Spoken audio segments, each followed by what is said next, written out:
Oh, shit.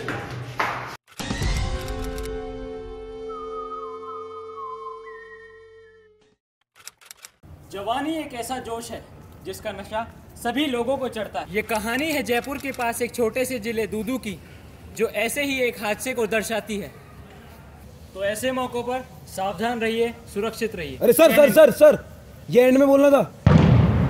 हाँ तो फिर भी सावधान तो रहिए। तो ये मर्डर हुआ कैसे? सर पता नहीं सर, पार्टी चल रही थी, हम सब नाच गा रहे थे। मैं टॉयलेट करने आया तो अचानक घबरा गया, बिल्लू की लाश देखी मैंने। और पार्टी में तुम कितने जने थे? सर हम तकरीबन 4-5 लोग थे सर। कुछ तो गड़बड़ लग रही है भैया। दरवाजा तो अरे खुला हुआ है। कॉलेज के लड़कों का एक ग्रुप अपने दोस्त बिल्लू के फार्म हाउस पर पार्टी कर रहा था, पर वहां पर कुछ ऐसा हुआ कि उन्हें देखकर सब हक्के बक्के रह गए। वहां पर बाथरूम में मिली उन्हें बिल्लू की लाश। जी हाँ, बिल्लू की लाश।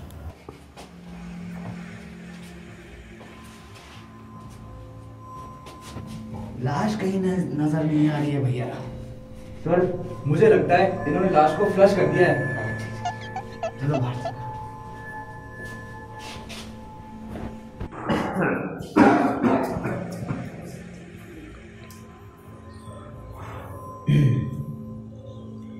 हमें तुम में से किसी एक पे शक हो रहा है। तुमने लाश फ्लश कर दी है। नहीं सर, जेडी झूठ बोलेगा? नहीं, लाश को हमने अंदर रख दिया सर, बहुत बदबू हो गई थी यार। इसका मतलब संजय भैया लाश अंदर है। सर अंदर चलते हैं।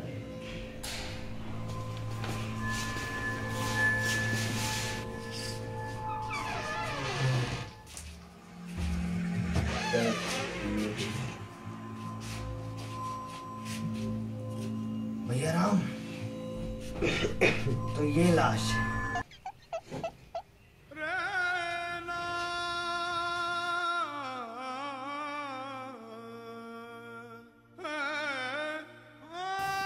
सर ये तो मर गया। Oh my God.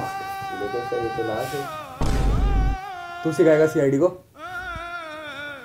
भैया राम एक काम करो, इस लाश को फटाफट फॉरेंसिक लैब लेके चलो। जी सर।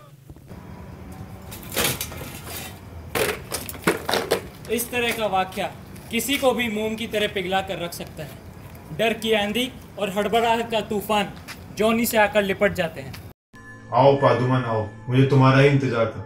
कुछ पता लगा फारूक है कि ये मरा कैसे? ये देखो पादुमन, इसके बाल देख रहे हो?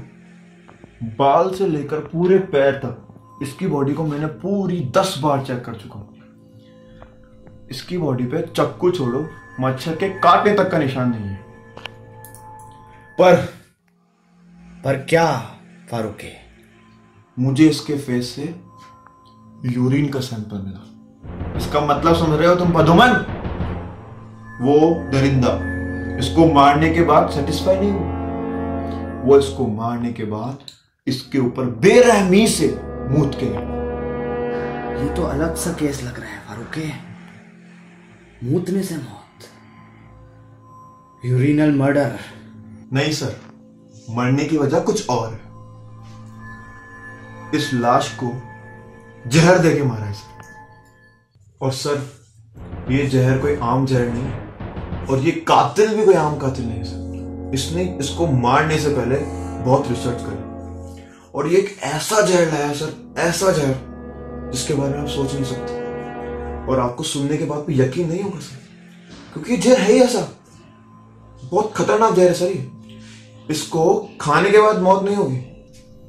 खाने से मौत नहीं हुई तो कैसे? तो कैसे मौत हो सकती है अगर खाने से मौत नहीं हुई तो? सर खाना खाने के बाद वो करने से मौत होगी। वो क्या? सर खाना खाने के बाद जो सब करते हैं। वो क्या फारूक है? खाने के बाद तो हम आराम भी करते हैं। अरे सर, जो करना मैंडेटरी। पानी पीते हैं। अरे सर टट्टी नहीं करते क्या यार? ओह माय गॉड, टट्टी। TATTI, टट्टी। बिल्कुल सही पकड़ा फारूक है। पर सर अब आप ये सोचेंगे कि एक इंसान की टट्टी करने से कैसे मौत हो सकती है। आप बिल्कुल सही सोच रहे हैं, मैं भी शौक में था। पर मुझे ऐसी उस जहर के बारे में ये पता चला है कि उसको खाने के बाद मौत नहीं होगी। आप जब वो करने बैठेंगे उससे जो गैस निकलेगी सर, उसको सूंघते ही सिर्फ 10 सेकंड में मौत हो जाएगी, सिर्फ 10 सेकंड। वो ये जहर सर बहुत आम जहर नहीं, ये जहर बहुत रेयर मिलता है सर, और मेरे को लगता है कि अपने शहर में से कुछ दुकानों पे मिलता है। बहुत बढ़िया, मैं अभी भैया राम को बोल के उन दुकानों का पता लगाता हूं। आखिर हमें भी तो पता लगे कि खूनी है कौन। इस तरह के आदमी को आम और साधारण आदमी तो नहीं कहा जा सकता, और इस तरह के जुर्म को भी आम और साधारण जुर्म नहीं कहा जा सकता।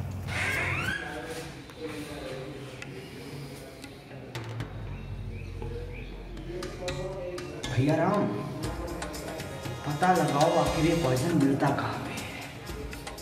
आज खूनी का पर्दाफाश करेंगे।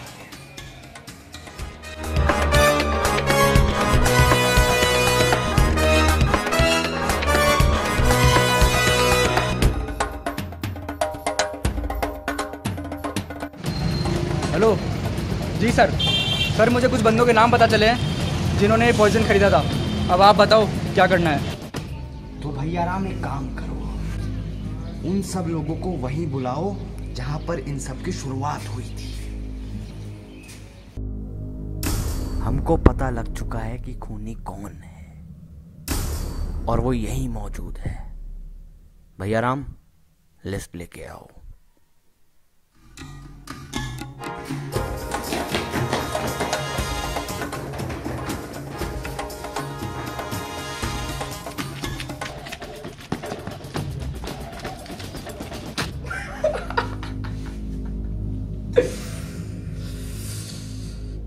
मैंने ही उसको मारा था। आलू बहुत पसंद था उसको आलू की टिकिया में जहर डाल के मैंने उसको मारा। पर तूने इसे मारा क्यों?